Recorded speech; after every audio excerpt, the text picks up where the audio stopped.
This content is AI generated for informational purposes only and should not be directly used for clinical decision-making. Hello, and welcome back to the Neurosurgery Hub podcast. I'm Dr. Aris, a senior attending in neurosurgery. Today, we're diving into the evolving landscape of neuromodulation, specifically how we manage some of our most challenging cases in the pediatric population. And I'm Dr. Alera. Today we're looking at a fascinating new study from Epilepsia Open, published in 2026, titled Centromedian Nucleus Targeting in the Pediatric Population Treated with Thalamic Responsive Neurostimulation for Drug-Resistant Epilepsy. This work comes out of the Helen DeVos Children's Hospital and focuses on a cohort that often has very few options, children with multifocal or generalized drug-resistant epilepsy, or DRE. This is a timely topic, Alera. Historically, when we talked about surgical options for these kids, we were looking at corpus callosotomies or perhaps vagus nerve stimulation. But the shift toward deep brain targets, particularly the Centromedian Nucleus of the thalamus, the CMN, is gaining significant momentum. What did this specific group set out to investigate? The authors highlighted a major gap in our current practice. While RNS in the CMN is showing promise in adults, the data for the pediatric population is much scarcer. Specifically, they wanted to look at the accuracy of targeting. There's been a lot of variability in reported responder rates, ranging from 46% to 69% in previous small series. They hypothesized that this variability might stem from how we target the CMN. Right. For decades, we've relied on indirect coordinates. We'd look at the Schaltenbrand Warren Atlas and calculate distances from the ACPC line. But as any surgeon who has spent time in the OR knows, average anatomy is a myth. Every brain is different. Exactly. The paper notes that these indirect coordinates are under new scrutiny because they don't account for individual variations in patient anatomy. So in this study of 13 consecutive pediatric patients, the team moved away from the atlas and toward direct targeting. They used MP2RH, magnetization-prepared 2 rapid gradient echo scans, to actually see the nucleus during planning. Let's pause there for the residents listening.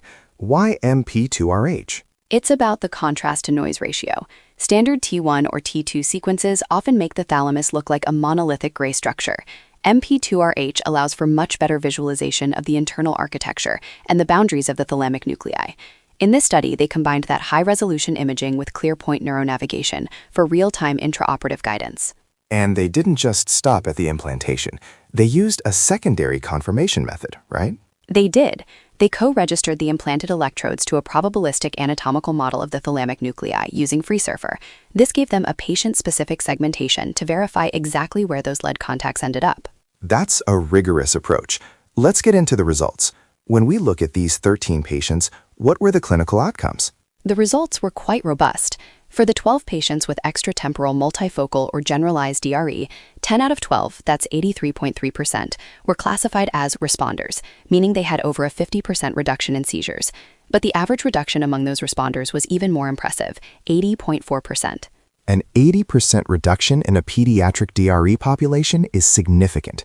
These are children who have often failed multiple lines of anti-seizure medications and perhaps other surgical interventions. What was the follow-up period?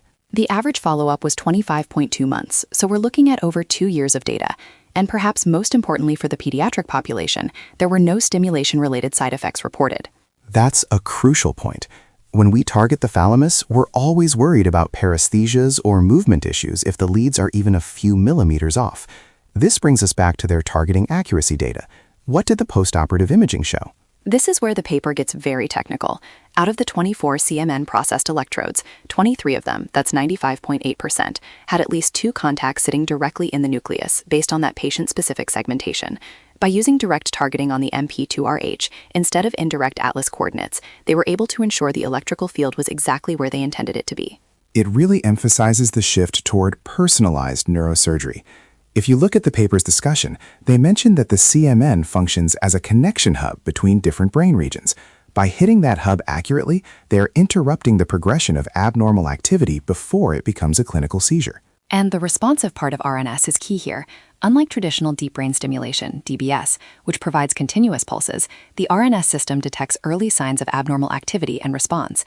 The author suggests that this detect and respond mechanism, combined with high-accuracy direct targeting, is why they saw such a robust response. For the practicing surgeons listening, they should note the use of the ClearPoint system. This allows for real-time navigation, which is particularly helpful in the pediatric skull where anatomy can be slightly different from what we see in adults. Dr. Alera, did the study mention anything about the etiologies of these patients? It was a diverse group, which is typical for pediatric DRE. They had various etiologies, but the common thread was that the seizures were multifocal or generalized, making them poor candidates for traditional resection. The study really positions CMN RNS as a frontline neuromodulation strategy for this specific phenotype. It's also worth noting the safety profile again. In pediatric neurosurgery, we are always balancing the dose of stimulation with the developing brain. The fact that they achieved an 80% reduction without side effects suggests that the Centromedian Nucleus is a very forgiving target if and only if you are precise with your lead placement. Exactly. The paper concludes that their preliminary outcomes suggest a robust response to central neurostimulation when implementing high-accuracy direct targeting. They really push the idea that we should move away from the Schaltenbrand-Warren Atlas for these cases. It's a compelling argument. For the residents, I'd encourage you to look at the figures in this paper, specifically the co-registration images showing the leads within the free surfer segmented thalamus. It's a great lesson in how advanced imaging can translate directly to better clinical outcomes. And for those interested in the technical specs, the study used the RNS system from NeuroPace. The ability to record ECOG data from the thalamus while simultaneously stimulating is giving us a whole new window into pediatric epilepsy. Well, this has been a deep dive into a very promising study. To summarize for our listeners, direct targeting of the CMN using MP2RH and real-time navigation in kids with multifocal DRE led to an 83% responder rate and an 80% average seizure reduction, with 96% accuracy in lead placement. It's definitely a step forward for the field. Thank you for joining us today on the Neurosurgery Hub podcast. We'll see you next time. Stay curious and keep learning.